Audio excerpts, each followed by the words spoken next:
Hello and welcome to a brand new Arseblog Arsecast right here on arseblog.com. How are you? Hope you're well. Thank you very much indeed, as always, for being here. If it sounds a little different today, it is because my surroundings are different. I am in a hotel room in London. I just got here this afternoon.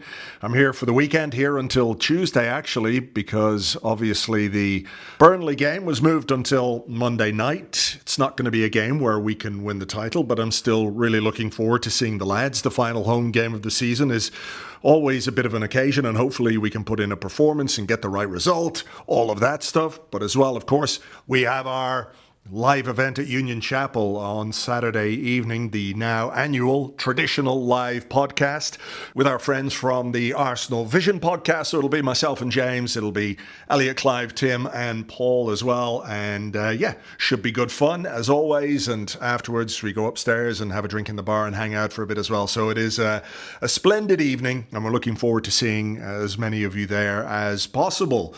The Burnley game, by the way, is one we'll look forward to in a bit more detail over on Patreon across the weekend. I'm not sure exactly when we'll do that. Probably Saturday morning. We'll get a preview podcast out to you. But today, of course, it's a Thursday. End of the week Arsecast. We've got to get a pod out to you guys to listen to tide you over before we play that big game on Monday night. So with some questions from our Patreon members on the Discord, we're going to see what we can do. There's not a lot been going on this week because all the drama happened earlier in the week, of course, with all the West Ham and all the reaction to it.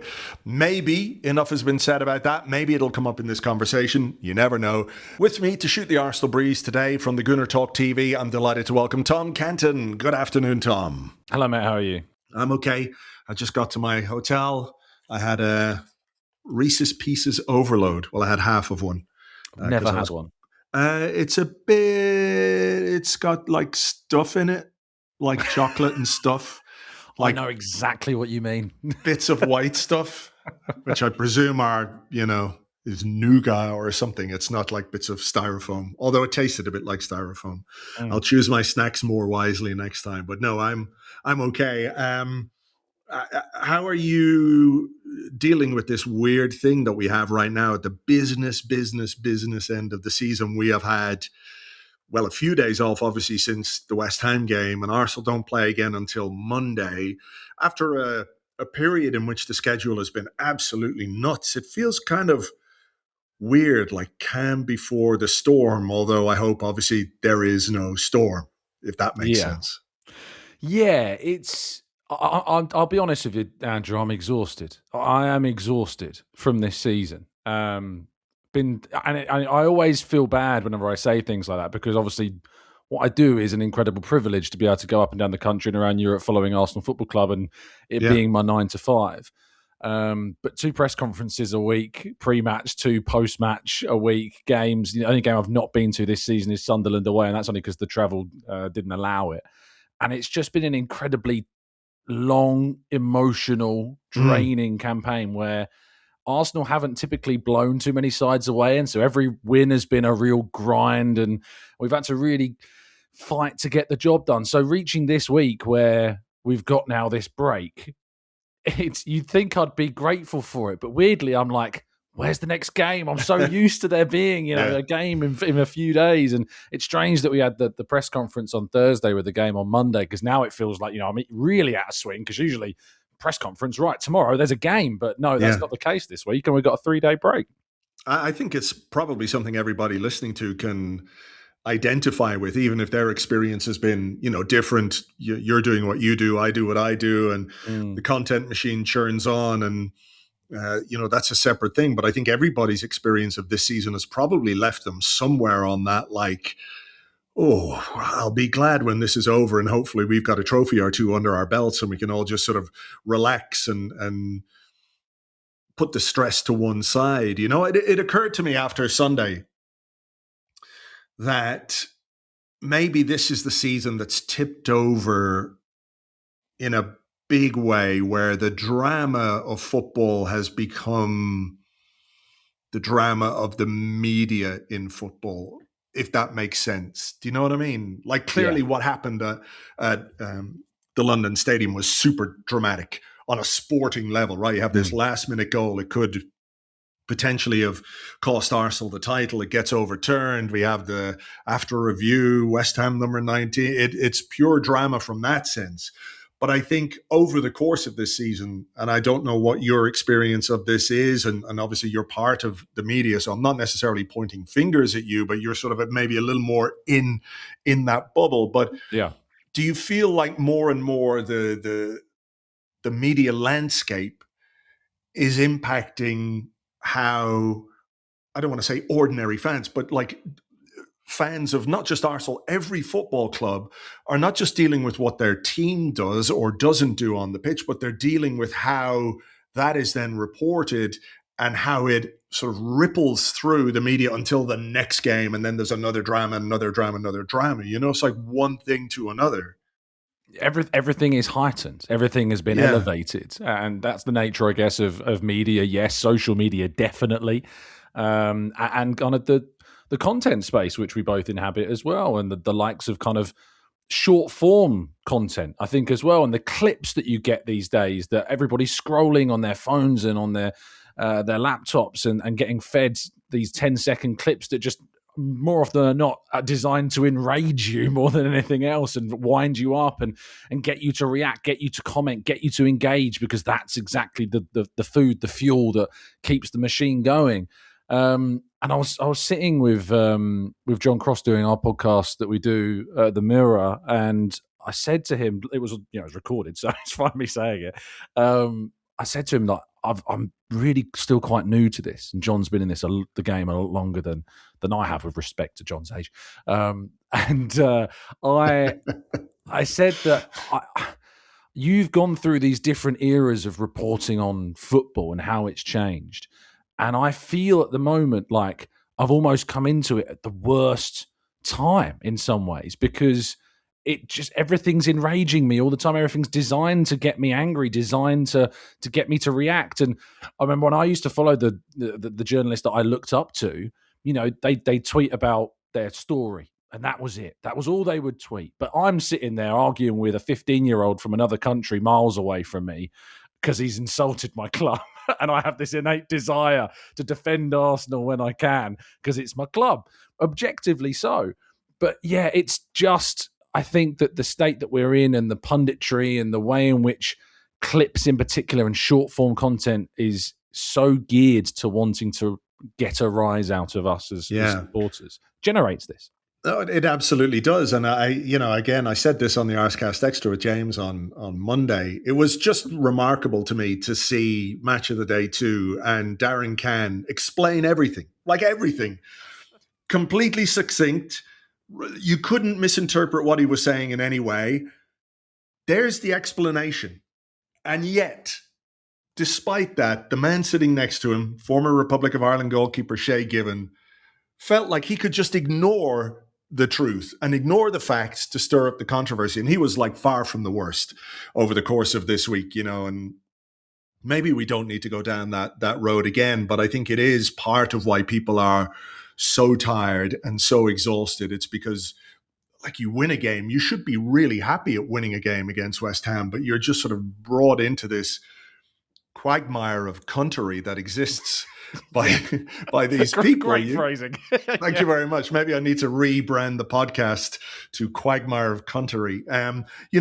Something that did occur to me, I didn't see the press conference today. I just read it. I just read the transcript when I got here. So you can correct me if I'm wrong. Mm-hmm.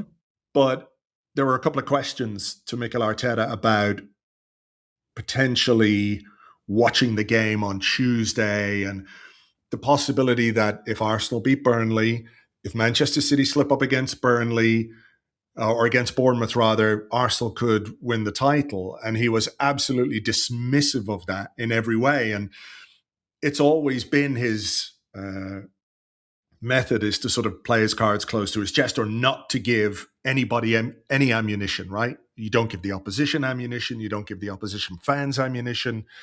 You don't say, well, yeah, when we beat Burnley, we're all going to go around Kai Havertz's house and have a few beers and watch Bournemouth beat. You just don't do that, obviously, right?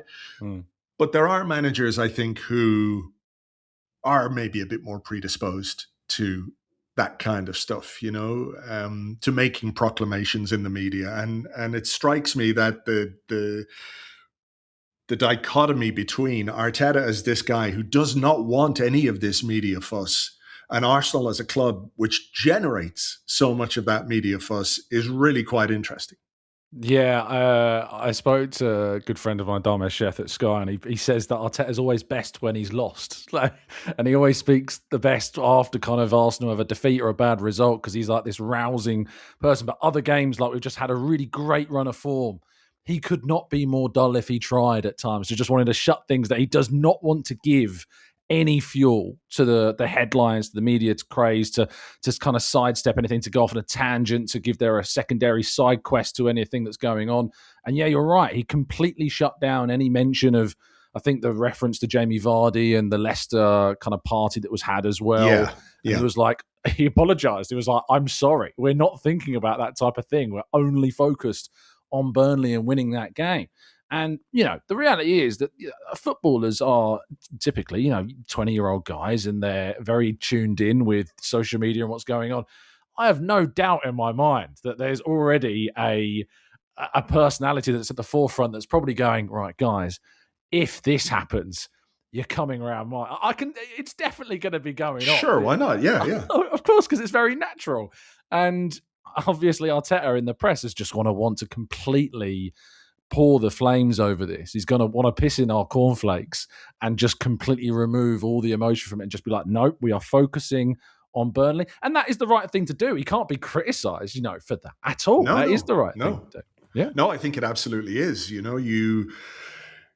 Hubris is a thing that's very hard to get away with these days, particularly if you don't deliver, if you can't back it up. And I'm not saying Arteta can't back it up, but, after 3 second place finishes, you need to be a guy who is circumspect until such time as you win something. So I completely understand those answers, and it might make for boring copy for you guys, and it might make for a boring press conference if we're watching it. But I think, that's kind of the way I would like my manager to deal with questions like that, because I remember really early on when he took over, I remember one of his first North London derbies was against Tottenham, who were managed by Jose Mourinho. And you remember the thing they used to do with Arsene Wenger and Jose Mourinho, where they'd ask Wenger something in his press conference about Mourinho. And sometimes he held his tongue and sometimes he didn't, because the antipathy that he had towards Mourinho was, too powerful for him to control at times. It just popped out. And then they would go, then they would go to the Mourinho press conference and say, Arsene Wenger said this about you. What about that? And Jose Mourinho, being who Jose Mourinho is, would react to that. And so all of a sudden you have these amazing headlines, you have this amazing copy, all these stories. And I remember distinctly they tried to do something like that with Arteta in one of these press conferences, and he just was like, yeah, Jose is a great manager. His teams are always very difficult to play against. Spurs are a club in a great moment at this moment, because they were probably in that period where they were just a little bit finishing higher than we were for that little period where the universe was completely out of balance. And he just gave them nothing at all. And I think that's kind of what you got to do. Can I ask you, or can we talk maybe a little bit about one of the sort of bad news stories of this week was Ben White, obviously, and he went off in the game against West Ham, and it didn't look good at the time, and it turns out it is not good. He suffered an injury to his medial collateral ligament, which is not the worst one you can do, but it's still pretty bad, and it's going to keep him out for a little while. No surgery required, thankfully.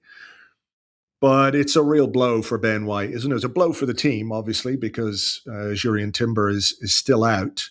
And a blow for Ben White because he was, I don't know if you can say coming back to his best, but he was beginning to look a bit more like the Ben White we all knew, and I don't want to use the past tense loved, but I think we can say that perhaps recent form hasn't been his best, and he looked like he was about to reclaim that. Yeah, I am gutted for him, because it was not just the end of this season, but I've attached myself a little bit more emotionally to Ben White's story this year because of the noise around him and his return to the England national team, and to hear him booed by his own fans. It's just disgusting and disgraceful, the treatment that he got for a situation that is entirely personal, where people are talking about it who don't actually know what went on behind the scenes, are filling in the dots themselves and reacting to it. And the fact that he scored when he returned was great, and then gave away a penalty in the most ironic follow-up to that afterwards. Yeah. And I think, from what I'm aware, Thomas Tuchel really likes him and was really keen to get him back into the fold, and to see what we assume to be that ripped away from him. We assume that he is going to be missing for that World Cup, because Arteta said today many, many weeks, long-term injury he was talking about. It is absolutely gutting. I think that it's not just about individually what he was doing and his form as well. Is that I was noticing Bukayo Saka as well starting to move slightly differently, because those two have a connection. And Arteta talks a lot about the connections within his team and the familiarities and the relationships and the partnerships and whatever adjectives you want to use for the same term. But I look at Saka and he moves slightly different when White's there, because White knows what Bukayo is going to do when he does a certain movement or he moves into a certain space. And Jurrien Timber, who I think is a better individual player than Ben White, doesn't have that same understanding yet. I'm sure he potentially could do in the future, but just because Ben's played so many minutes with Bukayo, that he just gets him a lot better. And it's even worse because Jurrien Timber is out, and now Mikel Arteta has this decision to make it right back. And I think all of us recognised that what he decided in the first half against West Ham was entirely the wrong choice. And I was, at half time, so many of us chatting to Amy Lawrence and just being baffled by the decision to bring Zubimendi on and move Rice into the right back position. And we all know that it should be Mosquera. But even today in the press conference, he was saying, we got to think about, like, there's not just one option, there's two or three now. I think that's probably a little bit of maybe trying to make it so the likes of PSG, Burnley, Palace aren't given all the information about who starts at right back. But I think we all know that it absolutely has to be Christian Mosquera while those two are out. Yeah. That? I agree with you. I've got a question about that, which we're gonna do now in a second. But yeah, I mean, for me, Ben White has been a player who kind of epitomizes the Mikel Arteta era in a way, where there was doubt and people said, "What are you doing signing this guy for 50 million from Brighton?" And at the opening day of the season, that game against Brentford, and I don't want to scratch at those old wounds again, but the coverage of that and the way Ben White was kind of written off after one game, where he was probably playing with COVID, by the way, because he missed the next game because of COVID, and the whole team half the team was out ill that day, where we got to understand what a great player he was and what a brilliant signing he's been. And it just feels quite cruel. Football is often like that, isn't it? It's often a cruel game where a player who on paper deserves better than what happened to him, it happens. Injuries happen, and it's a fact of life for footballers. But I really do think he has been sort of a flag bearer for the Mikel Arteta era in many ways. And you referenced the England thing. It's crazy to me that England fans, and I don't mean all England fans, but some England fans are blaming Ben White for not playing for England, when actually it was a member of Gareth Southgate's staff who's responsible for England not having a really good player at their disposal for years and years. But because of how things get framed, it's like, oh, well, Ben White turned his back on the country, which, as we know, is just really not how it went down. Well, I think that it's kind of nice segue to what we were talking about earlier, and just the state of what social media has brought. And maybe 10 years ago, if this had happened, I'm being naive saying that, but maybe more 15 years ago, maybe it wouldn't have transpired in the same way. But there was so much kind of clamoring around this idea to create this villain persona of Ben White, when in reality it was so much more humble than that. And it was a player that effectively decided himself that he could not give his best for his country, in the mindset that he had unfortunately, reached because of the scenario around him. However that came to be, he took the decision to not turn his back on his country by playing in a way in which he would not have been given his best, and said instead, it is for the betterment of the team and myself to leave. Obviously that's not what he said, but that's certainly what we can infer from what has happened. And it sucks that that's the case. Do I feel as though if it was a Manchester United player or a Liverpool player, maybe less so Liverpool, but certainly maybe a Manchester United player or a Chelsea player or a Manchester City player that did that, would the reaction have been the same as him playing for Arsenal? I don't know. But maybe that's my feeling about how I feel Arsenal are perceived and talked about more broadly. Yeah, it could well be. It could well be. But look, it leaves Mikel Arteta with a decision to make. John Larkin on the Discord asks this. He said, Arteta said today that Timber has a chance to be fit for the Champions League final. If Timber doesn't play in the league again this season, would you risk him going in cold against PSG, or would you prefer to play Mosquera, who at least would be match fit? It is a really tricky one, isn't it? It is, because Jurrien Timber is without a doubt one of our best players when he does play in that right back position. And he has come back from big injuries before and made immediate impacts as well, despite not having played for quite some time. So I do have belief that if he was called upon, he could do it. But it's about, do you take that risk and then say after 25, 30 minutes in a final, he gets injured and you have to want to use one of your valuable substitutions to then replace him? I think it would really depend upon how certain they were that he could give like a good, at least a minimum a half or maybe an hour of football. Because I think if he can give between a half or an hour, it could be worth using, because he is that good.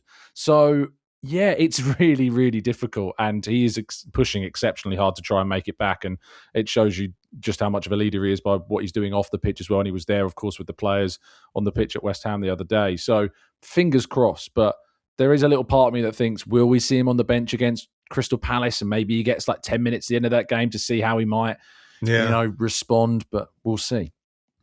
I think he's got to play some part in at least one of the final league games, because if you go into a Champions League final, even if you're as good as Jurrien Timber is, and I think he's, brilliant one-on-one defender, and when you think about who PSG have on the left-hand side, we'd all feel a bit more comfortable with, either a fully fit Jurrien Timber or a fully fit Ben White. And that's with all due respect to Christian Mosquera. I don't mean to talk him down, but it's just how we would feel about that. The idea, though, that you could put him back into the team, I think the last game he played was on the 14th of March. So you're looking at 2.5 months without playing. Can you really start somebody in a game like the Champions League final, the magnitude of that game, when you really haven't played?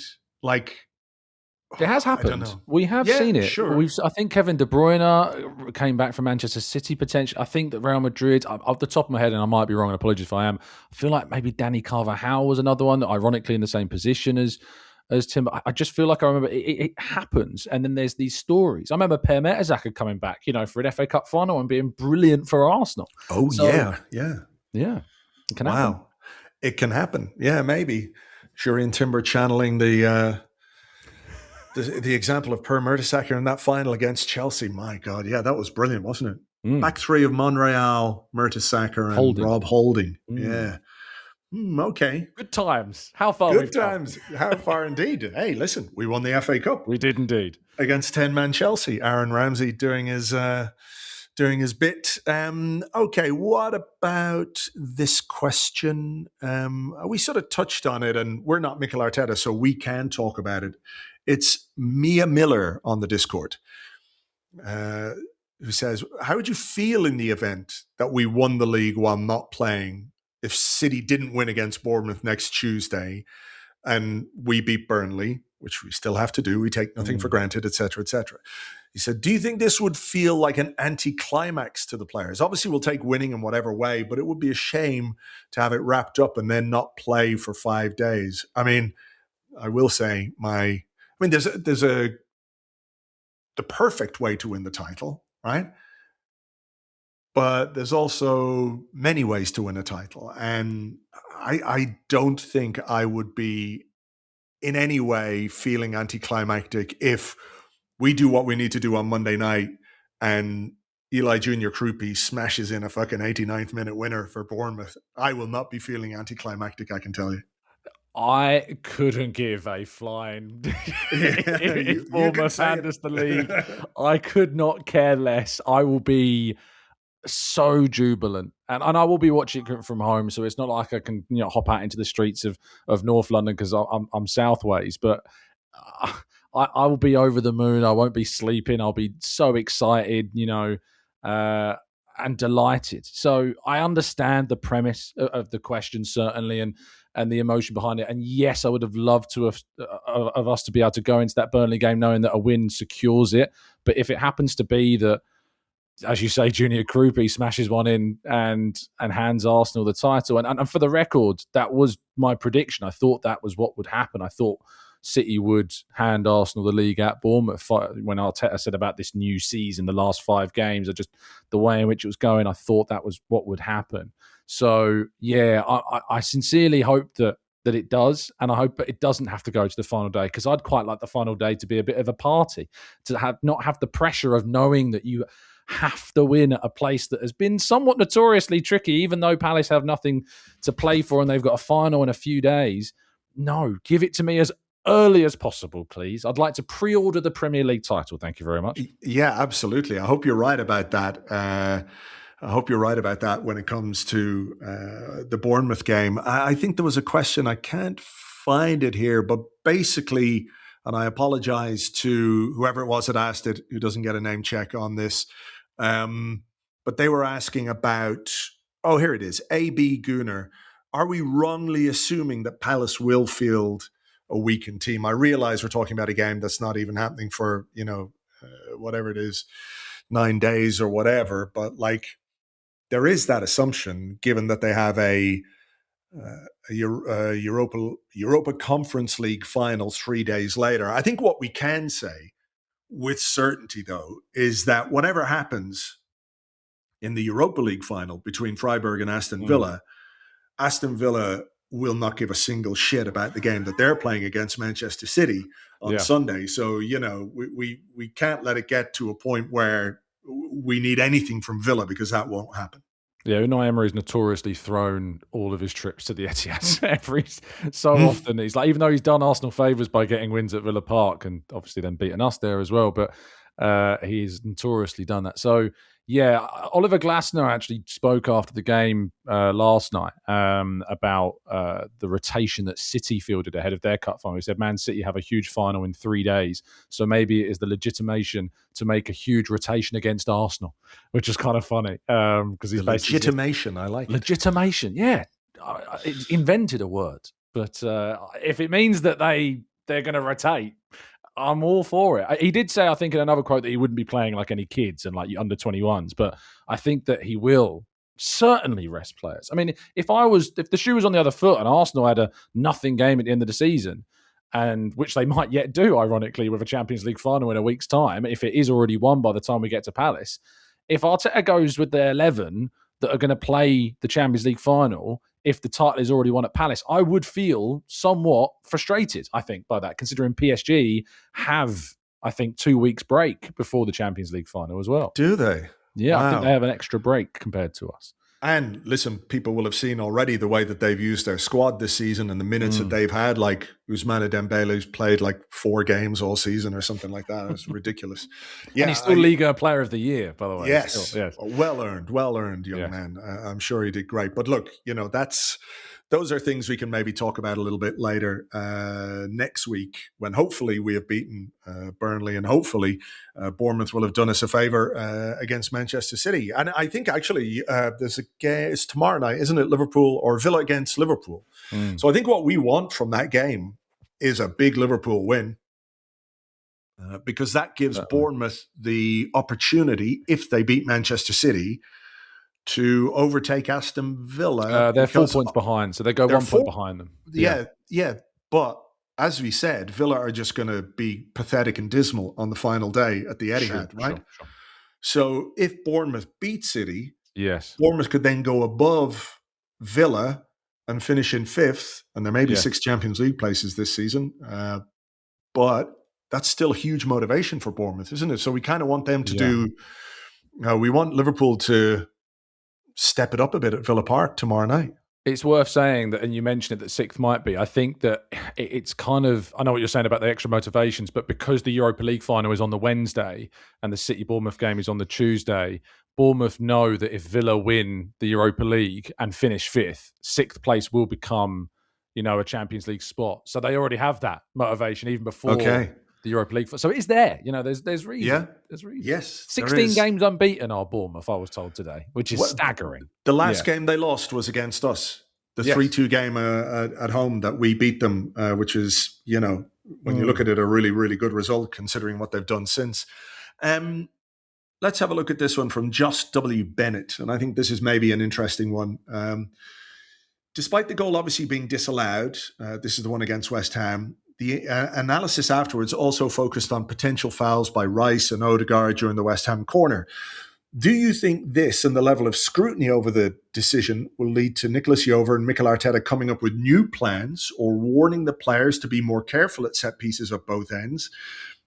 He goes on to say, I worry there will be a correction by referees keen not to be seen deciding titles and relegations. And I do wonder, with so much focus on corners and set pieces and grappling and people were talking about that Man United-Everton game. Do you remember a couple of months back where it was as bad as I think I've seen it all season in the Premier League?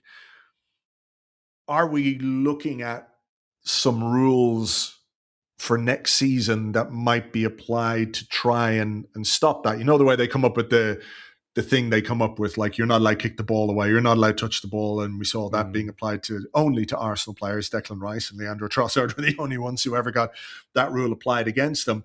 That these new edicts at the start of next season, that might be something that they focus on during the summer ahead of the new Premier League season, because I don't think we're to blame. I think we're just better at it than anyone else, and that obviously boils people's piss. But I think there is so much focus on it that they might look to try and crack down on it.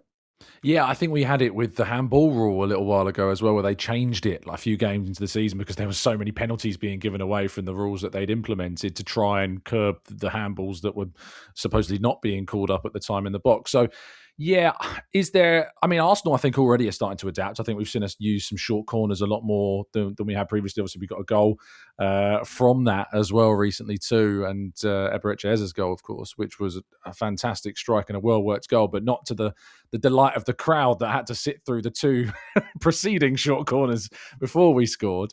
But I think that, there's definitely a argument that's ongoing amongst punditry and the referees within the online punditry as well that exist on Sky or on the BBC about how they can stop it. You already saw that on Match of the Day with the former assistant referee suggesting about, the 6-yard box. I think it's quite an extreme solution. I think you probably have to make it a smaller area, like a 4-yard box or a 5-yard box within the 6-yard box, to say that no players can enter that area before the corner is taken. But even then, it's a really extreme example, and what we'll most likely see, as you point out, is a greater level of sensitivity from referees giving fouls in the box when there is grappling into next season. But as I say, everybody's been doing it this year. Everybody's been finding ways. But the thing about Nicolas Jover, beyond any other coach in the world of this manner, is he finds ways continually to get success from these set pieces. He has, as a coach in this field, this specificity is to evolve, adapt, find new ways to hurt opponents and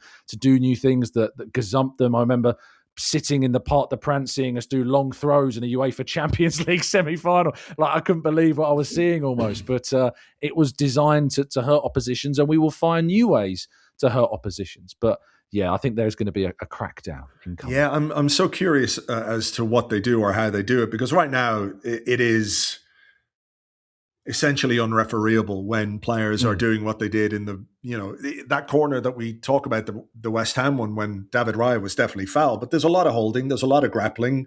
I think Kai Havertz was pushed over at the near post by Thomas Souček, which is not something that got mentioned too much in dispatches this week, because what Arsenal do and have always done, the consistent thing that they always do defensively from set pieces, is put their biggest guy at the near post. It's either Kai Havertz or it's Victor Gyökeres or Mikel Merino to head that ball away. And when that guy's taken out, the ball has a better chance of reaching the spot that it reached. Yeah. But if you give a penalty, for one thing, I know there's the whole thing about where the material impact is and where the ball is and everything else. But if you give a penalty, you could easily give a free out. If you give a free out, you could easily give a penalty. So I do have sympathy for referees when it comes to this kind of stuff, particularly when people are clamoring and clamoring and clamoring. We've got to crack down on this. It's, it's ruining the game, which I think is kind of bullshit. But, I don't really, or haven't really heard a workable solution to any of this. So I don't quite know. Can I throw a question to you, Andrew? Yes, of course. The managerial manager of the season award nominations have come out. Arteta is obviously one of them. The other two interesting ones are Andoni Iraola and Keith Andrews, who have had excellent seasons with Bournemouth and Brentford. Is it your belief that getting Bournemouth a Champions League qualification, which would be astonishing, absolutely incredible, is that worthy of a manager of the season award greater than Mikel Arteta ending a 22-year wait for the title? Oh, wow. Listen, I think if Arsenal win the Premier League, Mikel Arteta is probably deserving of the Manager of the Year award. If Arsenal win the Premier League and the Champions League, he definitely should get it. But I also think you have to recognise what an incredible job Andoni Iraola has done there, right? Not only did they lose their goalkeeper last summer, their first choice goalkeeper, who we have, Kepa, he played in goal for them last season. They lost Dean Howson to Real Madrid. They lost Kirkez, their first choice left back, to Liverpool. They lost another one. Zabarnyi went to PSG. And then in January, they lost their best player to Manchester fucking City. Yeah. Right? So for Bournemouth to be where they are with a chance to finish where they could finish, and I'd actually like it. You know, I'm not really somebody who can say, well, I've got a second team, I've got a soft spot for them. That's not it. I would just really like it if they finished above Aston Villa, because I've got a hard spot for Aston Villa and for Unai Emery, right? Yeah. But I do think if he does that, it's an amazing achievement for him and for Bournemouth Football Club. And the way that they reacted to those departures in terms of what they did in the transfer market, it took a while. I think the first half of their season was a bit up and down. But, you know, the way they've reacted, brilliant, like amazing. They lose Semenyo and they find Ryan. And they bring, like I said it before on here, Andrea Berta's first port of call this summer should be to just like find whoever's Bournemouth's chief scout is and get him in. Yeah. And say, where are you finding these players? We're going to take him and him and him. And I realize it's different, right? It is different. It's easier in inverted commas to blood a Ryan when you're Bournemouth than it is when you're chasing a title in the Champions League and also the Carabao Cup and the FA Cup at the same time, which Arsenal were this season. But if Arteta wins the league, I think he deserves it after 3 second place finishes to get it over the line, the first Arsenal manager to win it in 22 years. I think he would deserve it. But agreed. Yeah, I think what Iraola done is what he's done is amazing. I don't know where he's going. Do we have any whispers on where that might be? There's interesting news that Crystal Palace are quietly confident, supposedly, about getting a bit of a managerial coup and getting. I mean, it's bizarre that you'd achieve Champions League, or potentially qualification with Bournemouth, decide to leave, and then go to Crystal Palace, who are a worse team than Bournemouth, worse run than Bournemouth, have worse players than Bournemouth, and are in a worse competition in Europe next season if they win the Conference League than Bournemouth. It's an odd step. I think it is. I mean, who knows? Maybe there's a personal reason. Maybe there's something going on because that decision was announced a few weeks ago. Yeah. So maybe there's something a bit more, I sort of have a sneaky Man City feeling in the back of my mind somewhere. I don't know what's going to happen. I'm entirely convinced it's going to be Enzo Maresca that goes. It could well be. Yeah, I mean, he's a Pep disciple, isn't he? But Keith Andrews as well, by the way. Yes. What a great season Brentford have had. And he was, written off, former set piece coach. I know former Ireland manager Martin O'Neill, who is not a fan of Keith Andrews at all, because Keith Andrews was a bit critical of O'Neill when he was manager of Ireland, had plenty to say about, he'll see what it's all about now that he's a manager. You wait and see now, this Keith Andrews fella, he's going to find it tough going. Well, fucking hell. Well, Martin O'Neill. You're just having the SPL handed to you by the dodgiest VAR decision I think I've ever seen in my life. Yeah. What was that? Oh, my word. Does nobody understand? Like, a ball can't bounce that way if it hits your arm. It doesn't bounce. What the fuck? You need at least a goalie glove to do anything close to that on your arm. Yeah. But I think both of those deserve, like if there's a 1, 2, 3, if there's a podium, they both deserve to be on it, whether it's 1 or 2 or 3, obviously depends on Arteta. Let me ask you this one then. Go for it. Chargui says, whatever happens this season, how significant do you think Arteta's decision to start Myles Lewis-Skelly in the run-in will be in his development as a coach? He said he trusted his gut, and that might be something he hasn't done enough in seasons past. Could this help unlock something for him as a manager? Definitely. I think that one of the biggest things that has held Arteta back has been his over loyalty to certain players, and I think Zubimendi has definitely been overplayed. There's no doubt about that. I loved Zubimendi in the first half of the season. I was raving, me too, lyrically about how I thought that he's going to be nailed on for Player of the Season at this point because he's been out, or the signing of the summer because he's been incredible. And Arteta, I remember talking about it at the time, saying he's playing for the first time in this division. He's never had to play this many games, this many competitions, this high level of intensity.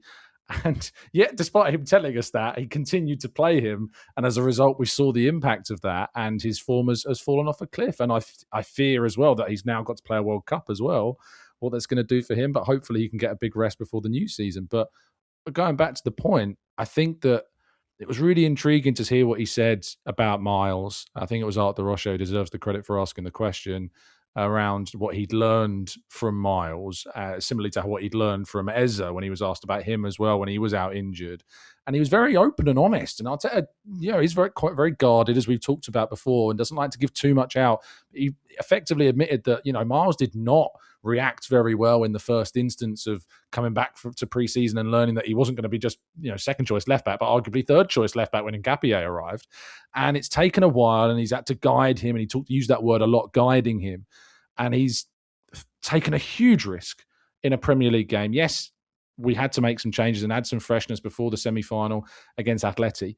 But to see the response and then to say, I'm going to follow this up by starting him again in the semi-final against Atleti and being rewarded for that, I think that it's doubly beneficial because A, it shows you that Arteta is willing to be a bit more malleable in his selection. But secondly, it's great because he's been vindicated. And I feel like sometimes Mikel does need to feel vindicated in some of his choices to make them again and again and again. So I think it's a really good question. And I think it's really certainly something we'll see him grow as a manager who's still very young, as a manager. Yeah, of course. I think what's maybe the most interesting aspect of it is typically when a player finds himself on the fringes of Mikel Arteta's circle, if that's the right way of putting it. Because his circle of trust has not always been as big as it might be, right? Yeah. And he has focused on a smaller group. And, for better or worse, that's been effective, but also had some limitations. Mm-hmm. It's not typical for somebody to come back into that circle of trust, having been sort of put out to one side a little bit. And maybe it's because Myles is 19. Maybe it's because Arteta felt it's something he had to do. Maybe it's because, I don't know, things can change very quickly in football, as he's often said, players have to be ready to take their opportunity, as Christian Mosquera needs to be. Now he may well play a Champions League final. And I think, again, with all due respect to him, he probably was not thinking that was going to be the case for him. But you have to be ready. You have to be on it when you're needed. Maybe the reaction from Myles was kind of what Arteta needed to sort of restore some faith or trust in him, and maybe the development of this is that maybe you need to just keep those players inside the circle a little bit more, because just because you think one thing one week doesn't mean it can't change the week after. Yeah, absolutely. I think it was obviously I know that El Neni left during, I think it was the summer before Arteta was appointed in the December, but he went on loan to Besiktas, came back, and then Arteta reintegrated him. And I know it wasn't like a player that like Myles had kind of dropped out and then come back in, but and I think he did do it with Eddie Nketiah as well. He went on loan to Leeds, didn't he? And then brought Eddie Nketiah back into the fold after being appointed. But I think it's really positive that Arteta doesn't get so overly attached to certain individuals, even players that he signs recently, like Martin Zubimendi, or if I'm looking at kind of other players that being at the top level. If you look at clubs like Manchester City and Liverpool, who have established themselves as regular title challengers and title winners over the last 6 years, one of the things that they have done is that they have let go of some players. They have sold some players, even so close after arriving, they've dropped down the pecking order or dropped out of things entirely. And Arsenal fans, I think, are going to have to become a little bit familiarised with the ruthlessness of squad building at this level. And it might be that a player arrives and leaves soon after if they don't work out, or a player that's been at the club a long time and is a really highly appreciated or loved player as well ends up being sold, because that's the manner and what happens at this level. Yeah. I mean, I saw stories today. Myles has obviously had a big impact, but I see a story today that Arsenal are looking at Matheus Fernandes of West Ham, who's been a standout player for them, I think, this season, and certainly a standout player since Nuno Espirito Santo took over. And when you think about midfield, Arsenal could, and it's not a slight on Christian Norgard, but Arsenal could have done with the Christian Norgard person in the squad playing, 1,200, 1,500 Premier League minutes. Maybe not quite that much, but, certainly more than 56. And I think that would have been better for Martin Zubimendi. It might have been better for Declan Rice. It might have been better for Mikel Merino. It might have, we have to think about how we build those squads. Let's do this one. You don't have to go into specifics, but Nightmare on El Neni Street says, have you made any deals with the powers of the universe in order to feel better about Arsenal winning the league and or the Champions League? I'm a fairly logical person, but even I am making deals with the universe in order to, in my mind, ensure that Arsenal win the league and the Champions League. What are your feel better deals with the universe? I can't tell anyone mine. I can't tell anyone. If we win, I'll tell people. But if we don't win, I can't. If I tell now, people will say you made it public. It's like blowing your candles out and telling everyone what you wished for. Yeah, exactly. The NDA with the universe is ongoing. I can't do it. But do you do it? Do you I'm a perfectly sensible, logical person. I think I'm moderately intelligent. And yet there are things that I will do knowing that they make no difference to anything except they make me feel slightly better. Is it just a natural consequence of committing so much of your life to something that is out of your control that when you say, well, I'll do the washing up and I'll put all the knives away first and then the forks and then the spoons. Yeah. That makes it gives you the illusion of some kind of control over what might happen. Yeah, look, I'm not a superstitious person per se, and I haven't made what I feel to be what would be described as deals with the universe, which I love as a phrase, and I'm definitely you're not selling your soul, at midnight. No, leave it till Sunday night before we play Burnley. You'll be on your knees. I'll give you my soul. Just give us a 7-0 win. I will say what I did recently though, and I had to do, again after we got the result, is that obviously you'll know is that you're not allowed to wear any Arsenal branded stuff, obviously, as a journalist in the press box. And I was meeting Charles Watts and our mutual friend Mark before the game, but you'll also know that it's really difficult to get into any of the pubs around the Emirates unless you're wearing anything Arsenal or have a match ticket. Now, I don't have a match ticket because I go as press and sit in the press box, and I often show my press ID, or fans just get let in because they're wearing Arsenal clothes. So what I did was, before Fulham, was I wore the black Arsenal away kit, the one we all love and adore and wish came back, and with a gilet over the top. And we obviously went and won that game. And I changed in the toilets outside the Emirates. I changed into my plain T-shirt to then go and watch the game and work. And afterwards, I changed back to celebrate the win with some friends as I went to dinner afterwards. And I did it again. I wore the same outfit before Atletico Madrid, and we won. Tom. Now, I couldn't do that at West Ham for very obvious reasons. Very, very obvious reasons. But I think that on Monday I'm going to have to do that again. I think so. Yeah. I think so. I was talking to... it was a really weird coincidence. I don't know if he's going to be listening to this or not, but the first house we ever bought in Dublin, myself and my wife, we went to see this house, went to have a look at it, really liked the house, and became abundantly clear that the guy who owned the house was an Arsenal fan. He's an Arsenal fan from London who was living in Dublin at the time. And I'm still sort of in touch with him a little bit by email. So Simon, if you're listening, hello to you. But he was in the West Ham end, like many Arsenal fans on Sunday. And I've seen some footage for some of those fans where it didn't quite end as well as they would have liked it to physically, although I'm sure they were very, very happy with the result when the bruises went down. But he was like in the West Ham end with a West Ham cap on and everything, just perfect disguise, sort of just sitting there trying not to celebrate when it goes on. So don't wear that West Ham cap to the game on. Have you seen the video of the Arsenal fan who films himself in the West Ham end, and he when the goal gets kind of ruled out, he just a little video to the camera like, no, oh no, oh goodness, no, I'm so seen that one. Annoyed. Indulge me one quick story just on this thread as well, because it's just come into my mind. But last season when we beat Real Madrid in the Champions League quarter-final, the press box was so busy that they put people in loads of different areas. I was on the back row with the broadcasters and like the radio presenters, and I was sitting next to Harry Symeou, who commentates at BBC Radio London. And I never sit next to Harry. Like, we never sit next to each other. We're really good friends, but I never sit next to him. And we obviously won that game 3-0. And I mentioned to one of the media guys at Arsenal, I said, look, I never sit next to Harry. We've just beaten Real Madrid 3-0. You need to sit us next to each other for the PSG semi-final.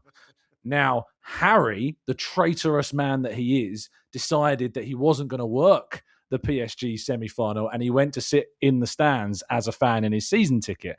And look what happened. That's why we didn't win the Champions League last season. Okay. I see how it goes. Telling that story. Well, that's okay. That's all right. Okay, listen, I think we better leave it there and get this pod out to everybody to listen to on a Thursday evening. So, as ever, Tom, thank you very much indeed. Looking forward to seeing you over the weekend as well, Union Chapel and beyond. Thanks for your time as always, and we'll chat soon. Always a pleasure, my friend. Thank you very much indeed to Tom. You can find him on YouTube, The Gooner Talk TV, and doing his bits and bobs for Football London as well. So look, there you go. There's a podcast for you on a Thursday afternoon, Thursday evening. I just want to say thank you to all of you for being here, as always. And don't forget, we'll talk more about Burnley and the implications of that game and what kind of team Mikel Arteta might pick, etc., over on Patreon. Patreon.com/Arseblog is where you can sign up for that and all the stuff that we do on Patreon. Just $6 a month plus sales tax, if that is applicable in your jurisdiction.